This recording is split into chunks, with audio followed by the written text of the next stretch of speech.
time to downgrade to alert level 3. From over 1,000 COVID-19 cases 2 weeks ago, the current active cases in Navotas City dropped to over 200. Mayor Toby Chanco says it's a good indicator why a shift in alert level system can be considered. Yung ayuda kasi will never be enough. We will have to help them. Yung granular lockdown namin, konting-konti na lang Kahit kaya isolation facility namin, halos basyo na. So it's a good sign. Kaya lang, the good sign doesn't mean walang chance ang... Meantime, healthcare groups warn that the easing of restrictions may lead to rising cases as the Christmas season approaches. Comprehensive, no? Doon sa pagbaba kasi syempre based doon sa previous na mga experience natin, yung pagluluwag na naman ng mga measures natin ay mga ngahulugan ng muling pag-akyat ng kaso ng COVID-19, no? So medyo kami ay talagang medyo worried, no? Dahil sa baka biglang tumaas na naman ang kaso, lalo-lalo na itong dadating na Pasko. Healthcare groups add that while the government must be ready with the necessary intervention should there be any additional COVID-19 surge, health reform advocate Tony Liachon said in a tweet that while we may need to live with the virus and massive lockdown should be avoided, the government or local government units must work double time in order to reduce daily COVID-19 cases. Back to you, Tia. The Transportation Department defending the relaxing of quarantine rules for international arrivals. Fully vaccinated passengers from abroad no longer need to undergo facility-based quarantine, provided that they are negative in RT-PCR tests 72 hours prior to their flights. To be clearer, the passengers must come from countries included by the government in the so-called green list. A transportation official says the decision was well thought of and based on recommendations from experts from the Health Department. Health Secretary Francis for some travelers, Lucas said he was not consulted. Ito ay masusing pinag-aralan at alam ito ng DOH. In fact, silang pinagmulan ng mga desisyon kung bakit natin tinunguhan itong mga IATF resolutions na ito. Ang mga DOH expert ay na-consult at siyempre, palagay ko naman alam din ng puno ng DOH yan. Malacanang echoes the Transportation Department's sentiments. Presidential spokesperson Harry Roque says the decision was based on science. He adds the list of green countries will be revised. A severe tropical storm Maring leaving a trail of death. 19 people dead, while 13 others still missing. Affected areas include Ilocos Norte, Ilocos Sur, Pangasinan, La Union, Benguet, and Palawan. The NDRMC says it also 7 more in Cagayan and Benguet. Besides these 3 injured persons and 1 still missing, Maring left agricultural losses worth 1 billion pesos in the Ilocos region, Cagayan Valley, Mimaropa, Western Visayas, and Cordillera. Coming up on Newsnight, Vice President Leni Robredo lays down her plans for the country if elected to the highest post next year. Find out how she would deal with the pandemic and what her stance is on China. And another presidential aspirant, Manila Mayor Isko Moreno, apologizes to Robredo. Details after the break. Stay tuned.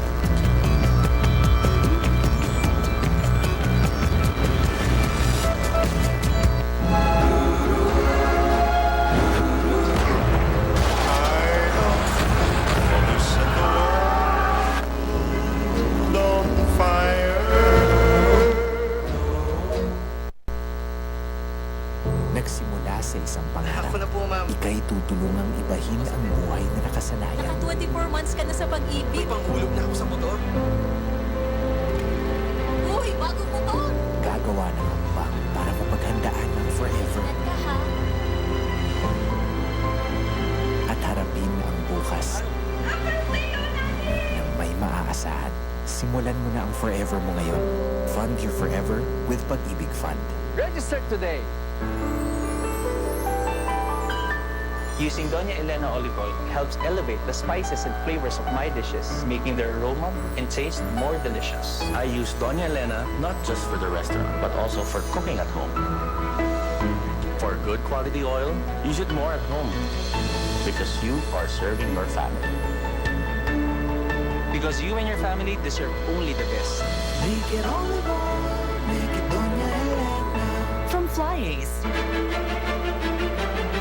The COVID-19 pandemic changes how politicians will campaign and Filipinos will vote next year. The filing of certificates of candidacy from president down to municipal councilor, as well as filing of nomination and acceptance, will be from October 1 to 8, including weekends. The campaign period for president, vice president, senator, and party list groups is from February 8 to May 7. Authorities will enforce social distancing during political rallies if ever these events are allowed. Campaigning is prohibited on April 14 and 15 in observance of Maundy Thursday and Good Friday. On Election Day, voters will be subject to health screening first when they arrive at polling precincts. Those with questionable health conditions will vote in isolation polling places. The Constitution sets the elections for the second Monday of May, which falls on May 9, 2022.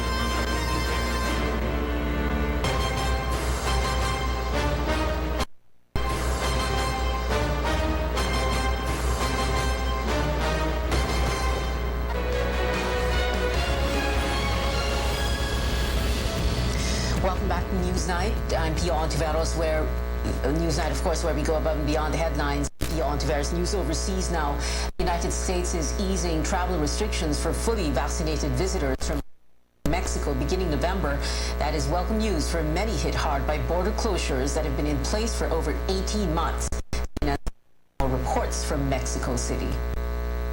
Families with relatives on both sides of the border could not be happier. Closing the border more than 18 months ago meant people belonging even to the same family were separated by the pandemic, and businesses on both the American and Mexican sides have taken a big hit. According to officials, the reopening is thanks to a joint effort by Mexico and the United States to improve vaccination levels. Mexico's health department announced Tuesday that 75% of the country's adult population, nearly 67 million people, have received at least one dose.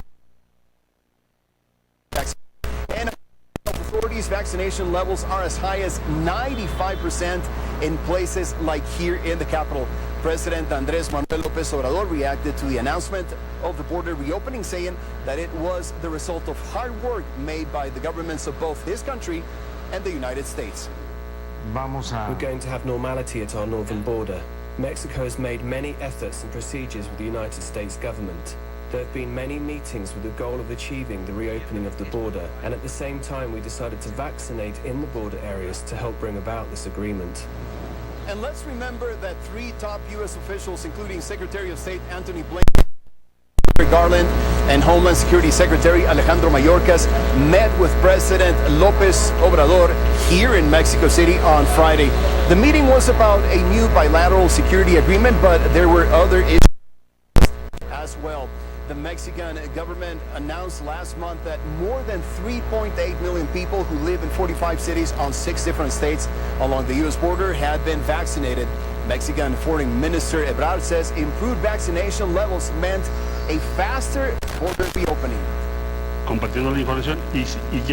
vaccination levels in Mexico, especially in the northern region, but also in the rest of the country, are very elevated or comparable with those of the United States.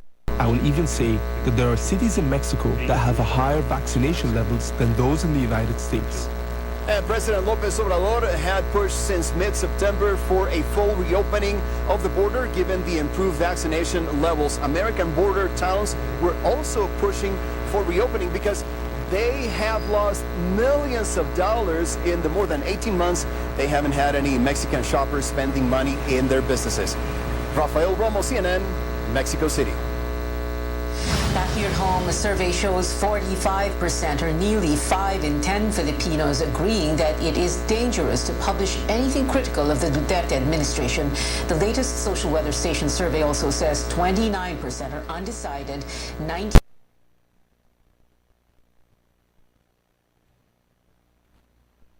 plus 26, which is classified as moderate. It also shows 42% or 4 in 10 Filipinos agreeing that they can say anything they want openly and without fear, even if it is against President Duterte. 22% say otherwise. This gives a net score of a moderate plus 20, which is a slight increase from the plus 18 in June. The survey was conducted among 1,200 adults nationwide from September 12 to 16.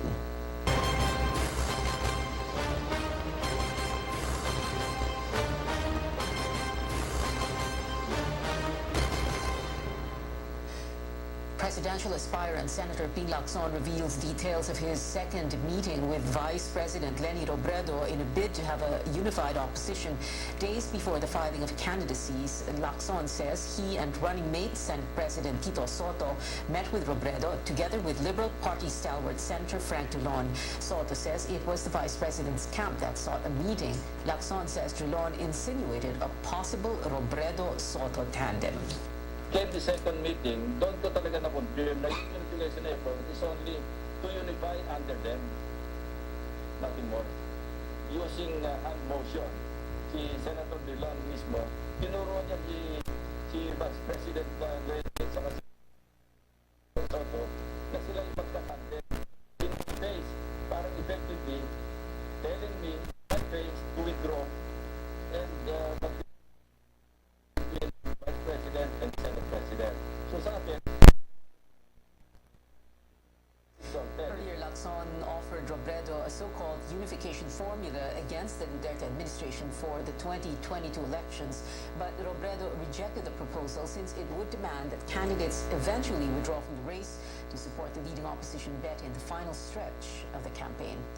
Now, Vice President Leni Robredo gives a preview of how she will lead the country amid the pandemic if elected and how her administration will deal with. Senior correspondent Anjo Alimario has details. What can Filipinos expect in the first 100 days of a Leni Robredo presidency? To her, it's quite clear: to control the pandemic. Focusing all our efforts on decreasing the number of COVID cases dramatically so we can fully reopen the economy, and to do this, budget so that it will be more akin to addressing the pandemic. As the COVID-19 crisis overwhelms hospitals and health workers, Robredo vowed the healthcare system and take care of frontliners. On declaring martial law amid the pandemic, Robredo sees no need for that. She says there are laws that can be used to help the country get through the crisis. Agriculture will also be one of her top priorities if elected. That's one of the reasons she points out why she chose Senator Francis Pangilinan as her running mate, given his advocacy on she says is to make sure the health crisis doesn't turn into a crisis. Jobs Robredo is quick to admit she won't overpromise.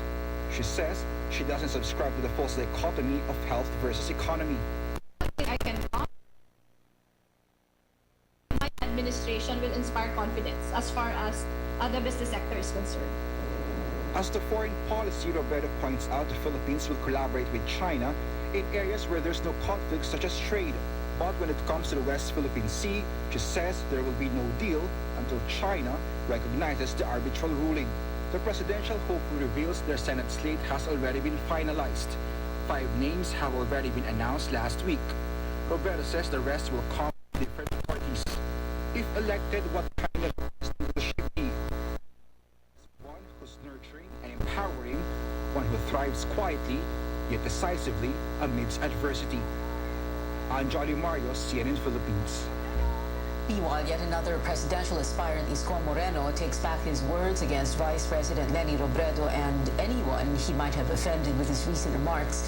Moreno earlier called the Vice President a fake leader with a fake color.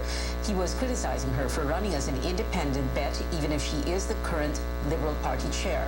Moreno jumped from the National Unity Party to Aksyon Demokratiko before the filing of candidacies. Speaking to CNN Philippines, Senator Kiko Pangilinan, who is seeking the vice presidency alongside Robredo, acknowledged Moreno's comments, saying now is not the time to go against each other. Magandang development yun dahil sa totoo lang hindi naman ang tunay na kaaway natin hindi ang isa't isa. Hindi yung kapwa kababayan natin. Ang tunay na kaaway natin dito ay yung COVID, yung gutom.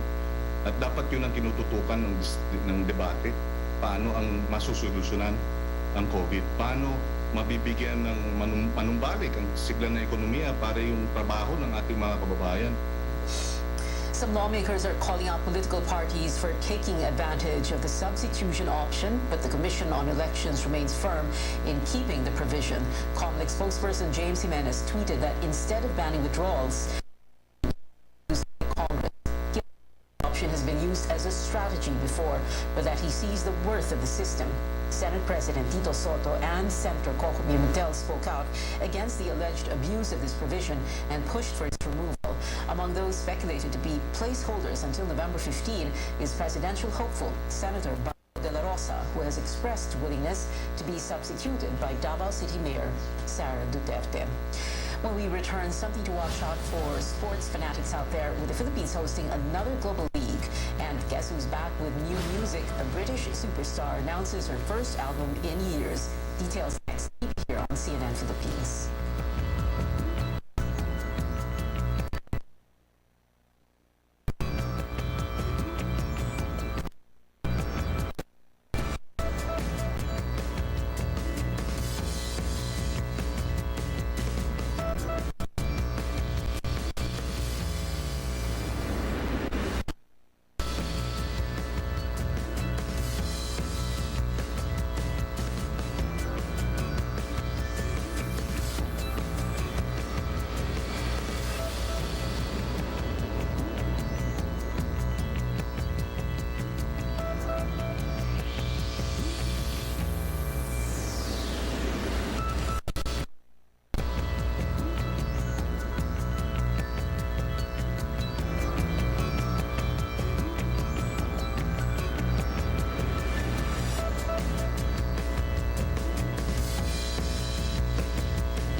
Try nito, vet-approved Nutri-Chunks in lamb flavor.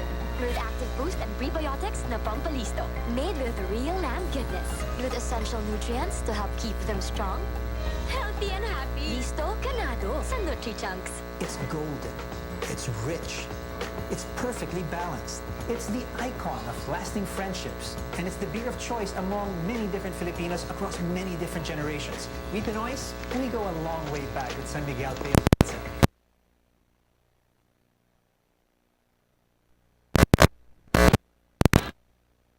Filipino culture, San Miguel is a brand that has built lifelong relationships for years on end.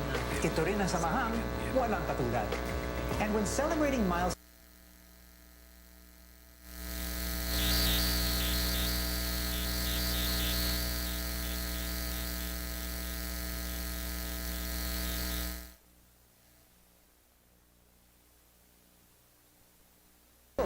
kahit kailan, walang iwanan. Kahit kailan, walang iwanan. Beer call muna tayo. Beer call muna tayo. The pandemic brought forth a major shift in how we do business.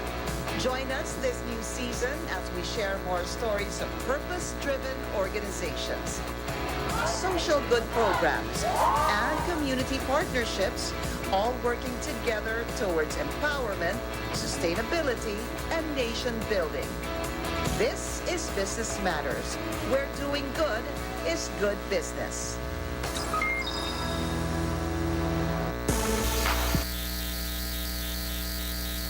We must all work towards having a healthier body, stronger bones, and a sharper mind.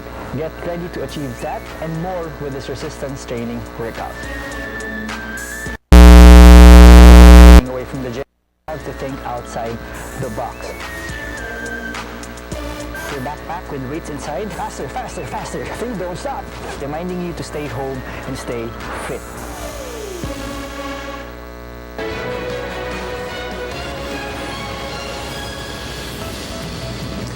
You're watching Newsnight. I'm Pia Ontiveros. Diversified conglomerate San Miguel Corporation hailed as top employer of the year at the 2021 Asia CEO Awards. The company bested other major conglomerates in the country across several criteria, including management achievement, workplace enhancement, talent development, and social commitment. In a video message, SMC President and CEO Ramon Ang emphasized the importance of instilling a deeper sense of purpose among employees in helping the firm overcome challenges and thrive amid the current business environment. Ang also reiterated their commitment to help the country towards recovery.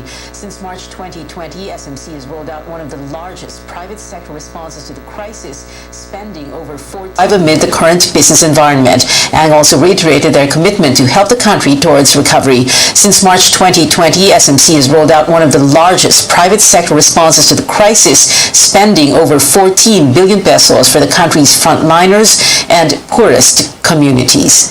Now, shifting gears now, FIBA fans can expect to see the action happening right here in our own turf again next year.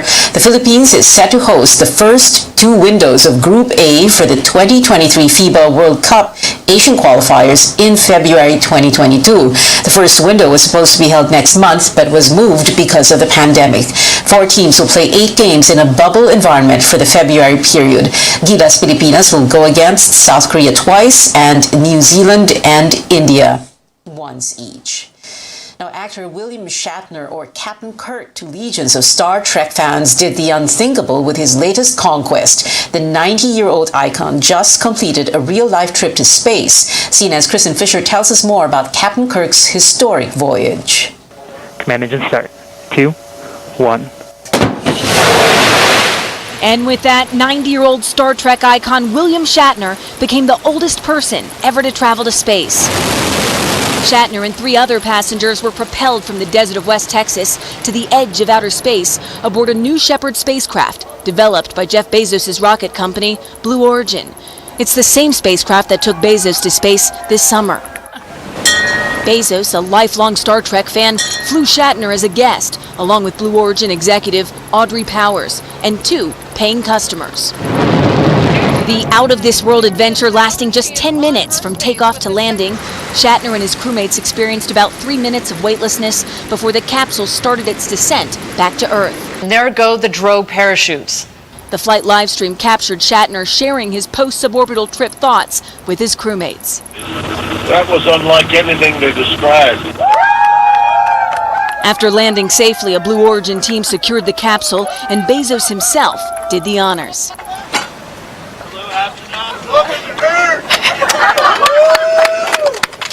Cheers as each of the 4 passengers walked out of the capsule, including Captain Kirk himself. Captain Kirk himself, the great William Shatner. Shatner telling Bezos, it all happened so quickly. It was unbelievable. Unbelievable. I mean, you know, the little things of weightlessness. But to see the blue color go whip by, and now you're staring into blackness. Shatner clearly taken aback by the gravity of the moment. It was so moving to me. This experience has been something unbelievable. William, you've had one of the most, perhaps one of the most interesting lives that any human could possibly have. Where does this stack up on your list of life experiences? This is enormous. I'm overwhelmed, and it takes more than a little thing to overwhelm me. You said everybody in the world needs to see it. Why? What do we need to see? Yeah, but it's not tourism. Everybody in the world needs to have the philosophical understanding of what we're doing to Earth, and and you hear this so often, the necessity of cleaning our Earth and stopping right now the apocalypse that's coming our way. That was CNN's Kristen Fisher reporting. Fans earlier speculated Adele is releasing a new album named 30, patterned after previous albums entitled 19, 21, and 25. The pop icon finally confirmed these rumors through social media, along with the release date of November 19th. With nearly 6 years since her last album, Adele posted that she is finally ready to release her next one, called 30, at a time when she's never felt more peaceful in her life. The Grammy winner's brand new single, Easy on Me, also comes out Saturday morning. Now, a pair of previews, one for horror enthusiasts and the other for fans of John, Paul, George, and Ringo. Here's CNN's David Daniel with Hollywood Minute. But it's going to be such a comical thing, like in 50 years' time. They broke up because Yoko sat on an M. The documentary is grinding to a halt. Grinding to a halt? I think it's taking off. Here we go. Here's your first look at The Beatles Get Back. The Fab Four's recording sessions in January 1969, when the band was on the verge of breaking up, were filmed for a planned documentary. Instead, the footage was locked away for more than half a century. Now, filmmaker Peter Jackson has distilled nearly 60 hours of restored footage into a 3-part documentary, which premieres on Disney Plus November 25th, 26th, and 27th.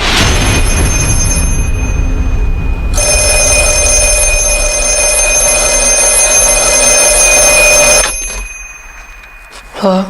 Don't hang up. Who are you? You know all our names? You're getting out of here. Doctor Strange and Sinister director Scott Derrickson returns to terror with The Black Phone, about a kidnapped boy who somehow gets help from his abductor's previous victims. Ethan Hawke plays the masked murderer in the horror thriller, which slips into theaters February 4th. In Hollywood, I'm David Daniel. We still have 72 days before Christmas Day, and that is it for tonight. Thank you for watching. I'm Pia Ontiveros for Newsnight, where we go above and beyond the headlines.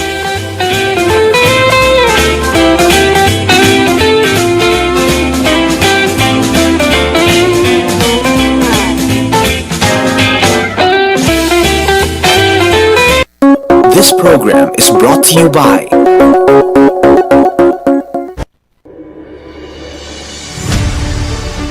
Kini ang simbiyanan sa RPN, Radio Philippines Network, DXKS, DXKS, 1080, ang inyong Radio Ronda, 5,000 watts, nagsimbiya sa ikatulong andana sa UEPCO Lim Building, Borromeo Street, Dakbayan sa Surigao. RPN, Radio Philippines Network, DXKS 1080, ang inyong Radio Ronda.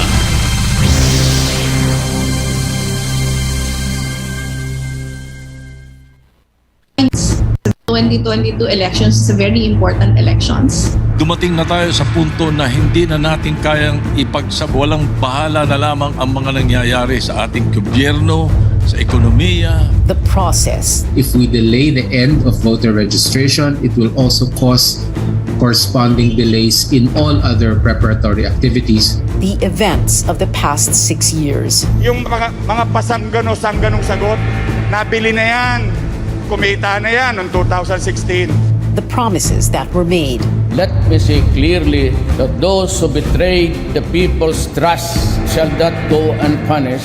The candidates, their qualifications, background, and experience. Di biro-biro ang mga pagsubok na haharapin ng susunod na administrasyon. Hirap magsalita ngayon. Everything's possible. And the trust that needs to be earned. I'm Pia Ontiveros.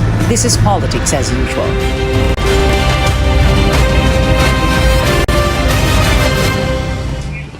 And we are back on air after a month-long hiatus, and we're on weekly. So let's meet here Tuesday evenings, 8:30 p.m. for your regular political appointment fix. So on a scale of 1 to 10, how hyped are you for the elections now that we just witnessed a parade of politicians filing their certificates of candidacy all week long last week? Of course, we know there may still be some dramatic shifts, changes of tsunami proportions, last-minute substitutions that the law allows to take place until November 15. So we will be waiting for a whole month, but this is what we know so far, this partial list of aspirants: Bato de la Rosa, Ping Lacson and Tito Soto, Bongbong Marcos, Isko Moreno and Doc Willie Ong, Manny Pacquiao and Lito Atienza, Lenny Robredo and Kiko Pangilinan, and Bongo. What are the possibilities, the scenarios? Who should slide down, throw in the towel, go for broke, and why are there even placeholders? Now, for this first segment of the show, let's speak to a retired University of the Philippines professor of political science, Temi Rivera. Good evening, Professor Temi, and welcome to Politics as Usual. Well, let's begin with this. What do you think of all these matchups. Of course, you're going to be looking at all these through the lens of, like we said, a political science professor. All these matchups, Bato, Ping and Tito, Bongbong Marcos, wala pang running mate, Isko, Doc Willie, Manny Pacquiao, and Lito Atienza, Lenny Kiko, Bongo. What do you think of all of them and the team-ups so far? Okay, I think we've basically seen the major players, those running for the presidency in place, but with a major puzzle, no, unresolved puzzle hanggang ngayon, and that is the official candidate of the what we may call the Duterte camp, as represented by the Cusi faction of the PDP Laban, no? Now, of course, we all know that General De La Rosa, Bato De La Rosa, filed for the presidency, but most most observers do not believe that this is a serious candidacy. And since last-minute replacements are still possible up to November 15, it appears that General Senator De La Rosa is what we call a placeholder. And from the Duterte camp, I think the main option is still that of Mayor Sara, although we also know that as of today anyway, Mayor Sara has rejected all offers so far not to run for the presidency. Now, that creates quite a problem because if Mayor all the public opinion surveys so far have shown Mayor Sara to be leading at this point, of course, in the campaign. Although we should also point out that the last public opinion poll surveys in September did not yet reflect the formal candidacy of Vice President Leni Robredo and the extraordinary energy that she has shown in proclaiming her candidacy, which I believe has energized not only her core supporters, but many other people who have been long waiting for her candidacy. You know? Mm-hmm. Professor, can you tell us more about your thoughts about Leni? You've said that she has a proven national electorate base because she's won, well, of course, she's won as VP compared to the others on this list. Some of them, well, one or two of them have run for national office for president, no? But, well, president and VP. Pero iba pa rin ang experience ni Leni. Yes. Well, the Vice President Leni has a number of strengths, of course, compared to the other candidates. I think one is among the declared candidates, she has shown a proven national electoral base and a one-on-one campaign in the vice presidency.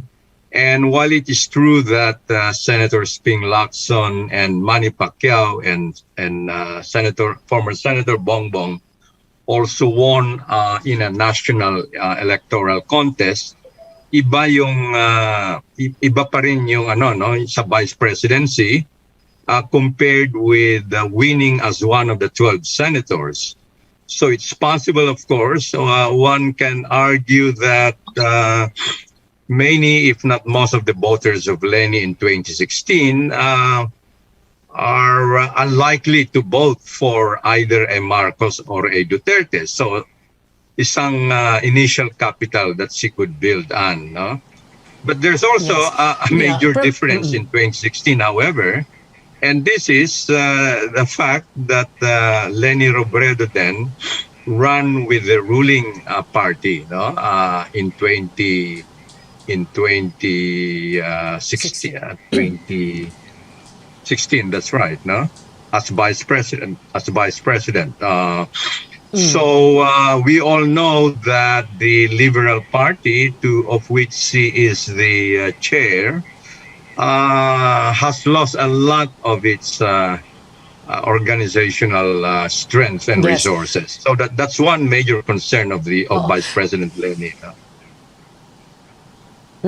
Professor, can you talk to us about this? No, because a lot of people, well, year in year out, every election time, we always talk about this. No, how we wished we had primaries para hindi masyadong maraming kandidato. So, syempre, the next question is, if you could choose, no, sino ba dapat ang mag-slide down or sinong dapat umatras na lang para mas maliit, mas konti ang pagpipilian ng mga kandidato para nga we don't, end up having another minority president or, ang hirap, you divide votes among 6 to 7 candidates and you're not too sure anymore, no, about the strength of your winner. Sino dapat ang umatras? Sino dapat ang mag-match up? And I ask this question because the context here is that in the month leading up to filing of COC, syempre there was that attempt to get Lenny together with Manny, Ping, and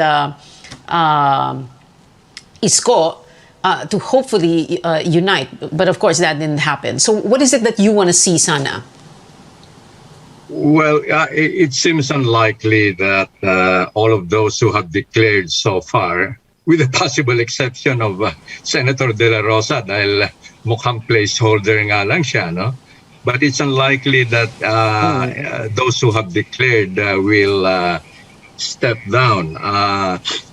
Historically, that it's not surprising the number 5 or 6. Historically, since 1992, yan naman talagang average number of serious candidates, bagamat umaabot ng ano na ba yung last count, 80, 90 declared candidates, but ultimately ang serious lang naman talaga dyan 5 or 6, no? Unfortunately, that's the way our electoral system works, unlike in the US, as you pointed out, where you have a strong two-party system, meron pang primary system. Dito ibang-iba kahit sino, as long as you qualify, as long as you meet the basic constitutional requirements, pwede kang mag-apply, no?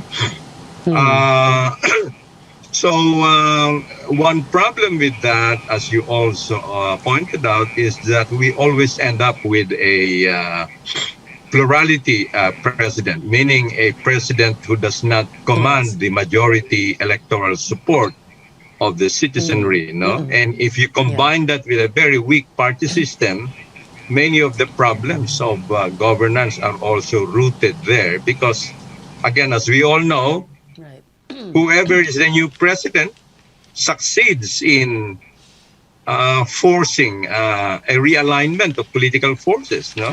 Dahil wala namang party loyalty or identity sa atin, no? And which also leads, moreover, which further accentuates the already very strong powers of the office of the presidency, no? Right.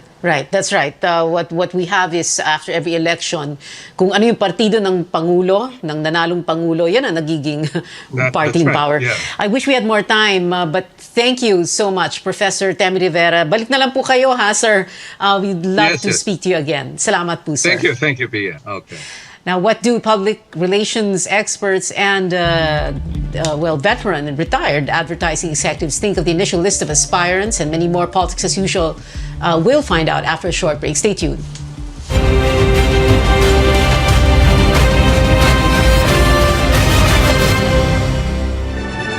RPN Radio Philippines Network. Radyo Ronda DXKS Surigao. Member, kapisanan ng mga broadcaster ng Pilipinas.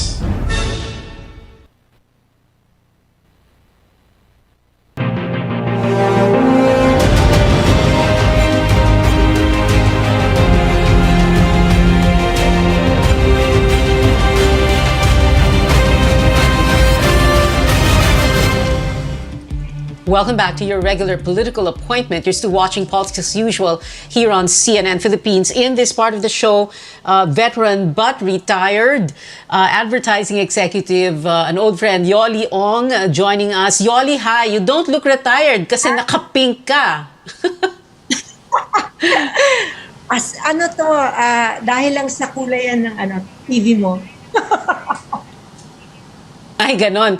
So naka-red ka pala. But anyway, well, Yoli, let's begin with this. Let's try and go very quickly, all of this. What do you think of all these matchups, all these presidential, vice presidential candidates? Yung mga seryoso yung mga sa major political parties so far, in spite of the fact that you're wearing pink. So you set aside yung pink mo. Sige. Hindi, pag 97 naman ang kandidato, Pia, ano pa naman ang iisipin mo kung hindi talagang it's a regular circus, di ba? Pagpalagay mo na yung anim lang ang ating mga seryosong kandidato talaga. Even six is too many. Ngayon, from an advertising point of view, parang yan, isipin mo, kung anim na shampoo ang naglalaban, ang hirap i-differentiate, di ba? Ano yung pipiliin mo kung pare-pareho ang sinasabi, kung pare-pareho ang ino-offer. But in this particular case, kaya nga ang parati kong sinasabi, may PhD ka sa marketing pag humawa ka ng political candidate. Because a product will not give you headaches kung meron silang nasabing mali o nagawang mali. Pero ang kandidato, pag hinahandle mo tapos may nagawang mali, nasabing mali, nahuling may ginagawang mali, yan. Diyan matitest ang iyong skills as a communications advisor. Yeah. Yoli, at the moment, who has got the best packaging and the best messaging? I know it's too early in the game because we still have November 15 to contend with, no? Pero sa ngayon, tingin mo? Alam mo, kung titignan mo lang ang advertising at hindi mo namang kilala, halimbawa hindi mo kilala yung mga personalities, advertising lang ang tignan mo. From a professional point of view, maganda yung ads ni Isko, for example. Very well made, very well crafted. But you see, pag masyadong makinis din ang advertising mo, makukumpara yan pagka hindi na yung ad, pagka nag-a-adlib ka na, ika nga. So, sometimes, may backlash din yun. Kung masyadong makinis yung iyong advertising, pagkatapos pagka nahuli ka, inambush interview ka, lalabas yung totoong kalibre mo, no? Sa pagsasalita, sa pag-persuade sa audience, etc. So, from a professional point of view, there are really some very well-made ads. And some of them are Iskos. Okay. Must say. Okay. So, and kung maganda yung ads ni Isko, sino naman who needs help among these six? Well, alam mo, yung iba hindi pa naman nag-a-ad eh. Di ba? Si Lenny, wala pang ad na nilalabas hanggang ngayon. Pero she's all over social media. Correct. I mean, because her supporters, post about her all the time, no? So,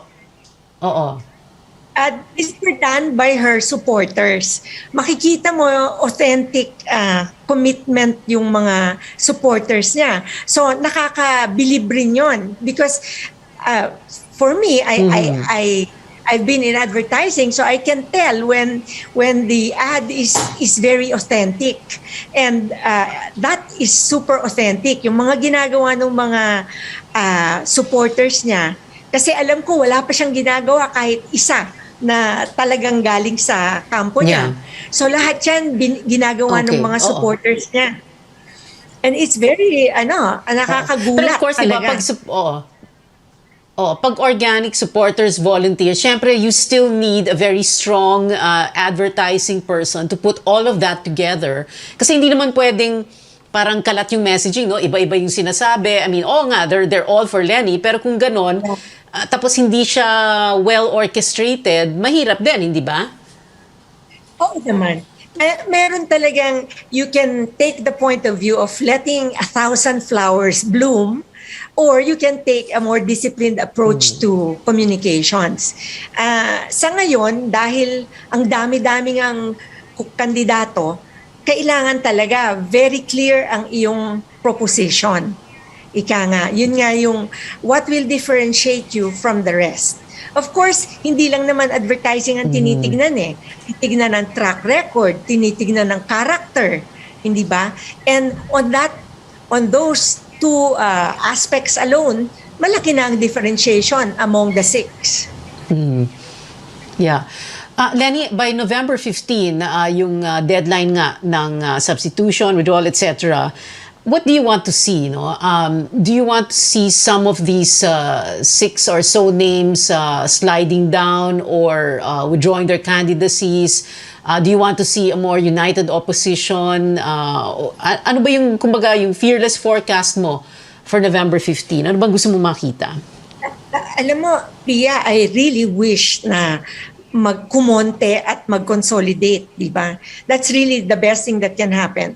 But if you look at history, wala pa naman tayong election na there has been less than 5 serious candidates. Tingnan mo, all the way from FVR, parating may 5 na kandidato. Hindi na kumonti yan ever. What I'd like to see is actually ang gusto kong makita talaga is shared ideologies, shared principles, shared beliefs na magti-team up. Kasi right now, puro personalidad ang ginagamit, no?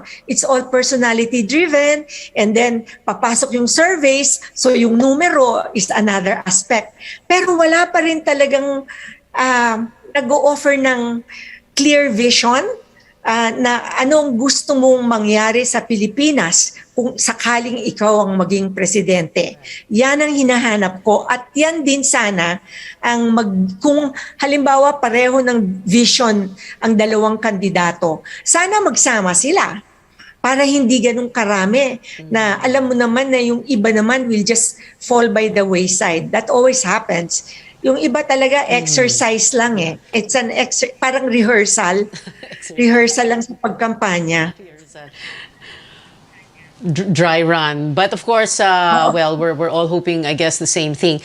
Yoli Ong, thank you so much for joining us, and balik ka on the show. Maraming salamat. We'll be taking a short break. This is Politics as Usual on CNN Philippines. Please stay tuned.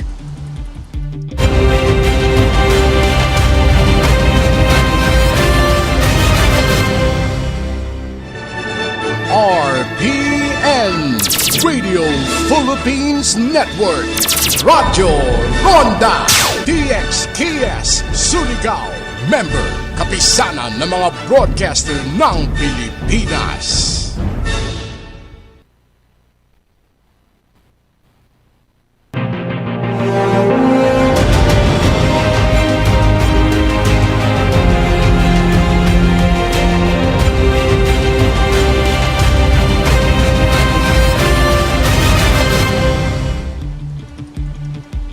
We're on the final stretch of Politics as Usual. I'm Pia Ontiveros. Now we speak with public relations practitioner Ron Habal of Page One, another old friend of mine. Ron, dati nagkasama na tayo sa House of Representatives, kaya sanay na tayo sa mga politiko, mga kongresista, alam na natin yon.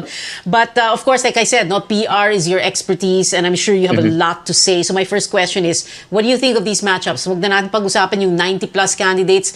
Let's train our eyes on the top 6. No, well, top 6, the what we consider the serious contenders. And as far as you're concerned, who's got the best messaging and the best packaging so far? We know it's early on in the game because we have the November 15 deadline, but so far, what do you think? Sa aming pananaw bilang PR practitioner, professional, no, it's very difficult to determine the rhyme and reason for some of the tandem, di ba? Kasi may mga tandem na hindi mo maintindihan bakit sila nag-tandem kasi hindi mo in-expect na silang magiging tandem. May, for instance, President and Vice President tandem na may pagkasulungat sa kanilang mga ideology or mga statements in the past. So hindi mo maintindihan, bakit sila ang nag-tandem ngayon? Meron din, titingnan mo na kung naniniwala ka sa numero at dapat maniwala ka, dapat ang tandem ay tamang-tama at swak na swak sila sa isa. Kung saan malakas yung isa, dapat doon naman sa kabila yung kanyang katandem, yun ang dapat suportahan niya, yung kung saan mahina yung kanyang presidente o vice president. That's why may mga tandem na parang hindi masyadong pinag-isipan ng mabuti yung pagtatandem na yun. No? So yun yung nakikita kong parang kaiba dito sa pagtatandem na ito. Parang it's almost like a marriage of convenience, so to speak. So are you hoping na may magbabago, na baka pwedeng yung iba mag-slide down, good luck na lang sa ego nila, parang gano'n, or yung iba mag-withdraw ng candidacy nila, or what? What are you hoping to see before November 15 or on November 15? Given past experiences, parang taga sa bato, no? Pero syempre yung hope mo nandun pa rin. Kung mapapansin mo, yung pagkandidato ni Lenny at saka ni Vice President Lenny at saka ni Mayor Isko, parang hindi na yun magkakaayos, no? Pero hanggang ngayon, wala pa ring statement si Manny Pacquiao on whether unity is still possible. Wala tayo nakikita na sinasabi niya na nagkatapos na sila doon. So, hindi ko alam. So, nakikita natin may mga tandem na pwedeng magbago pa. Meron naman mga tandem na talagang parang joke-joke lang kasi sabi nga na iba, placeholder, no? So, bench warmer, kung ano man. At nakikita natin na may mga pwedeng makalusot, di ba? Usong-uso naman sa term sa politika ang mga pwedeng madenggoy na naman tayo. May posibilidad na may pwede pang magbago by November 15. Okay, so you're hoping for who to match to end up as a tandem? Can you be very clear on that? I'm hoping that there will still be some people who will slide, provided they speak a little deeper in terms of winnability. Because sa election naman ang dapat tinitingnan ay hindi lang nakaka-appeal sa mga nakakaintindi. Sabi ko nga, dapat ang eleksyon tinitingnan yung botong nakakapagpaniwala o kaya yung botong nakakapagpapanalo. So sa PR, dapat tignan mo anong ba yun? Anong mensahe, anong agenda yung pwede mong masabi sa mga tao na, uy, paniwalaan mo ako kasi ito yung agenda ko. Pero meron din dapat sinasabing mensahe na dapat appeals to the voters themselves. So, feeling ko may chance pang pwedeng mangyari. Okay, and can you be clear sino yung tandem na gusto mo makita? Can you name them? Sige, if I can name them, I think, because the Vice President Lenny Robredo and Isko have already kind of like a little bit of a brick-brat from time to time. So, if you also see the numbers, and I think based on the numbers that were given by Pulse Asia, crucial is if Senator Grace po endorses Lenny, and Lenny tandems with Manny Pacquiao, they have a big chance of competing with the Sara Bongbong Marcos tandem. So that is a big boost of numbers because pag makita mo ang numbers ni Senator Grace ko is still bigger than Vice President Lenny. No? So if she can transfer some of the votes and then they can join because Manny Pacquiao is very, very big in the E sector and Lenny is also big in that one, but she needs some pull from the ABC, which Senator Grace has. So, if that is possible, then there seems some hope there. Yeah, well, you haven't talked about, and we have 30 seconds to go. You haven't talked much about Bongbong Marcos. Well, Bongbong Marcos has been campaigning since 2016. He's been cleaning up his image. And in fact, if you ask me, unfortunately, he's the best. He has the best campaign so far because a lot of the people have actually forgotten already what they've done in the past. And you just have to see some of the TikTok videos, like the social media videos, very polished. And that's why the numbers are there. Because how can you explain the high numbers if people kind of like remember what they did in the past? And because Bongbong Marcos he's been preparing. So if Bongbong pairs up with Mayor Sara Duterte, that is a very difficult to beat a candidate tandem. Thank you so much for joining us tonight on the show, Politics as Usual. Ron Habal, like I told Yoli and Professor Tammy, balik ka ha. Salamat. We've been told before, don't talk politics at the dinner table or the family reunion or in Viber groups even, and risk digital warfare. But we can talk about it here on this show, your weekly political appointment fix, Politics as Usual. I'm Pia Ontiveros. See you back here next Tuesday, 8:30 p.m.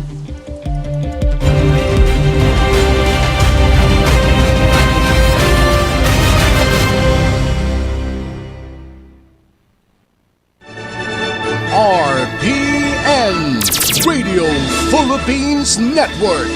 Radyo Ronda DXKS Surigao. Member, kapisanan ng mga broadcaster ng Pilipinas.